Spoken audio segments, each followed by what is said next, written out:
to the flip side of the coin. Now, I want to compare. Now, as you know, for the best part of the past 12 months, we've looked at places like the United States and thought, geez, thank goodness we're not the United States when it comes to the pandemic. Places like New York, where the world-famous Times Square, of course, was empty. Have a listen. Empty. That, of course, can be full morning, noon or night. Allegedly, 1 million people there on New Year's Eve. I've had the joy of being there a couple of times. I love the city of New York. But because of part of the handling of its local government, this thing was completely shut down and shut down for a long time. But today, in the middle of June, New York is reopen for business. The mask rule does not exist anymore. They are now roaring back to the city that never sleeps. Meantime, California as well has ripped the masks off and got rid of most, if not all, of their COVID rules. That was a place that, of course, had millions of people who got coronavirus and many thousands who ended up dying as a result of it. In fact, even Disneyland is open for business. California is back. Rates of vaccination, but as you can probably tell around me, a lot of people are still wearing masks out here in public, not quite ready to let them go. From Disneyland and Universal Studios to beaches, state parks, and wine country, businesses and patrons are saying goodbye to California's color-coded COVID reopening tiers and social distancing requirements, and hello to full capacity and masks off in most cases. So, places that have lost thousands of people, that have had millions of cases, are now reopened. Places like Florida have been open for a way longer period of time. Compare that to the power-mad premiers who have freaked out over 3 cases in New South Wales, 2 of which are people who know each other. This was their reaction to, I repeat, 3 cases in New South Wales in the past 48 hours. It was disappointing to see that there's already been a transmission in one of the exposure venues. We will require people who have been in any of the locations on the New South Wales website, and that will be for both close and casual contacts at this stage, to quarantine. If you've been in New South Wales recently, please check both the New South Wales and Northern Territory Health websites for that latest information site around exposure sites. We are watching that situation very closely. Our strong advice is for people to reconsider travel to Greater Sydney at this particular point in time. We also live in a country right now where our second biggest city has the absurdity of the rules of what you can and can't do. Remember, in California, you can go to Disneyland. In New York, you can hang out all night at a bar if you want, or go to Madison Square Garden for a concert. In Melbourne, they are limiting the number of kids that can dance to 10. However, you can have 50 people in a brothel because, follow the science. So let's actually have a look at the caseload right now. The freak-out factor in Australia versus what they're dealing with in America. Remember, 3 cases in New South Wales has been enough for people to start to pucker up and get ready for another border shutdown, for more restrictions, the absurdity of what's happening in Victoria right now, the COVID emergency of the 2 cases that came and went in the space of a week, the people who drove up from Melbourne to Queensland. Well, right now, the 7-day average figure in New York State is 470 cases. Literally, 470 cases. The active case numbers at the moment is about 270,000. As for California, the active cases is more than 1 million. But new cases in the past few days has been 917. So I repeat, New York 470, California 917. They're fully reopened. Victoria has had 10 in the last 7 days.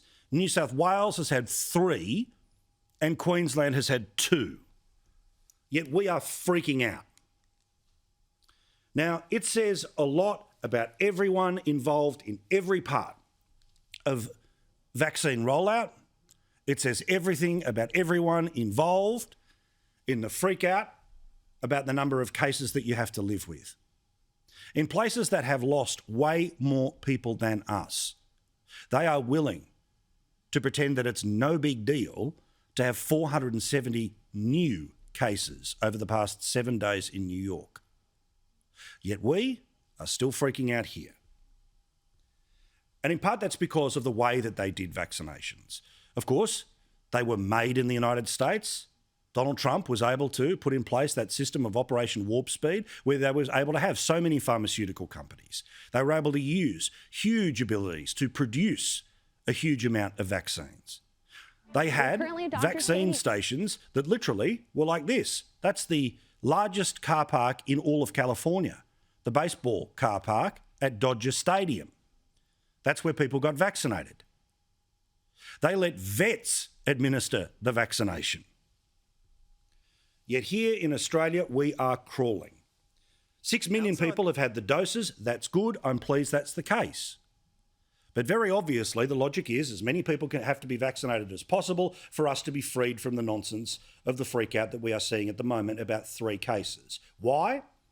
Because we can't trust the very people we should be trusting. I don't care who is responsible for which bit of vaccine rollout. But all of them need to lift their game and they need to become more consistent in their messaging because it is too confused right now. And there's all of the obvious political ups and downs and motivations about why some people want to speed up and why some people want to slow down. But it is very obvious that we can't trust that lady in South Australia who says, don't touch the football. The Sheila in Queensland who turns around and says people can't see dying relatives. The idiot emperor in Western Australia that'll just lock you off for months on end. Because these are also people who have key responsibility in vaccine rollout. Yet they are simultaneously freaking out while supposedly trying to get us to get the vaccine. And then we have today the decision to change an entire group of people who qualify for which particular version of the vaccine that is apparently available to your age group. 2 people have died as a result of complications from the AstraZeneca vaccine. So now they will move it that it will only be people 60 and above, no longer people in their 50s. What message does this send about those that have already got the jab or those that are supposed to get the jab?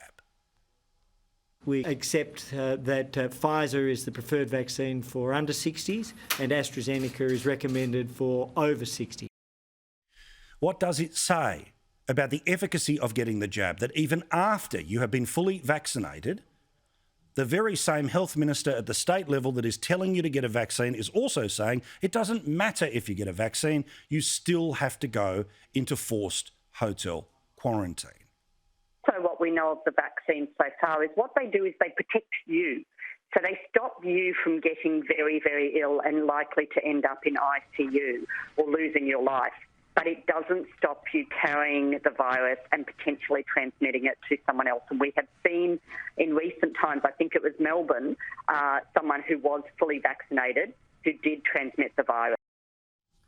And the same crazies are people who, yet again, have said that people who are fully vaccinated can't be with their newborn baby or can't be with their dying father. You know, the disappointment of us not being able to get there and everything, it was just a bit of a shock for him, and he actually took a real downward turn, and they had to rush him to the hospital last night in a sort of critical condition. He's still there. His conditions may be a little stable, but he's not expected to last more than just, a few days.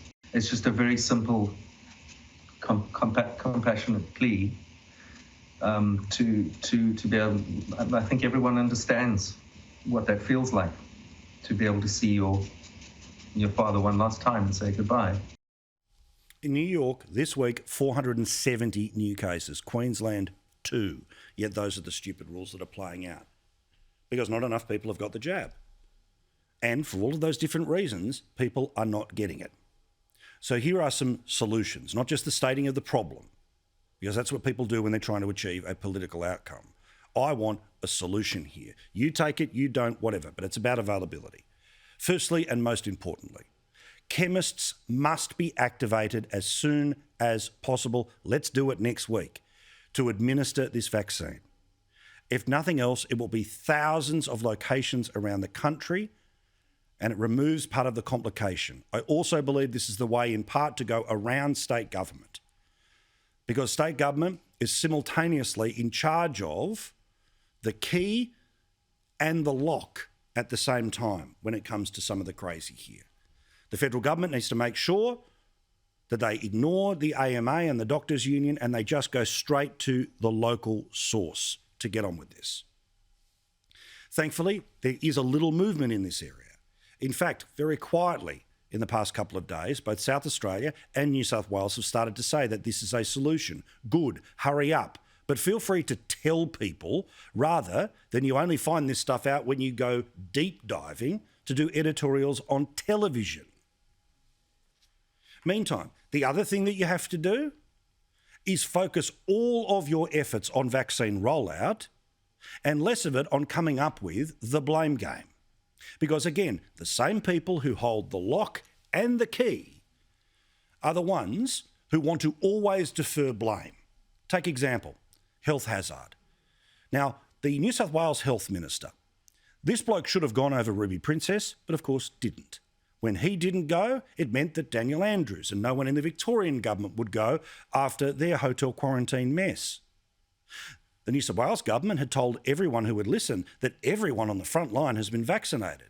Only problem is they haven't been. The latest source of what's happening and a reason to panic around the country for 3 cases is a person who was transporting people on the front line of the pandemic who hadn't been vaccinated.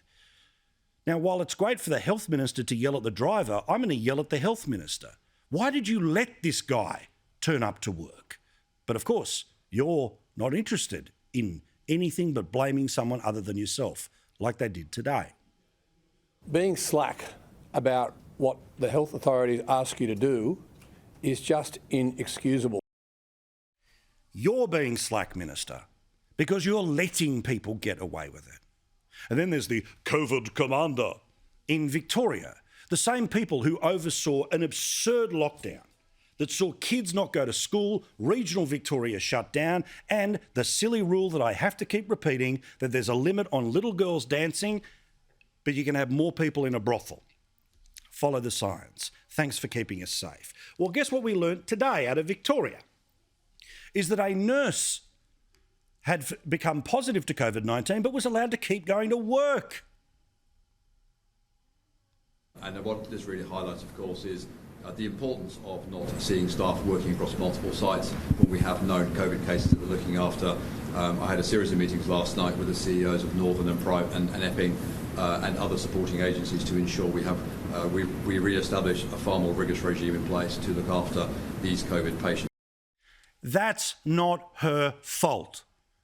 It's her responsibility, but it is your fault because you let it happen. And then there's, of course, the trust in the system overall. And I love that other people have bumped into this story in the past couple of days. We've been leading our show with it every night this week.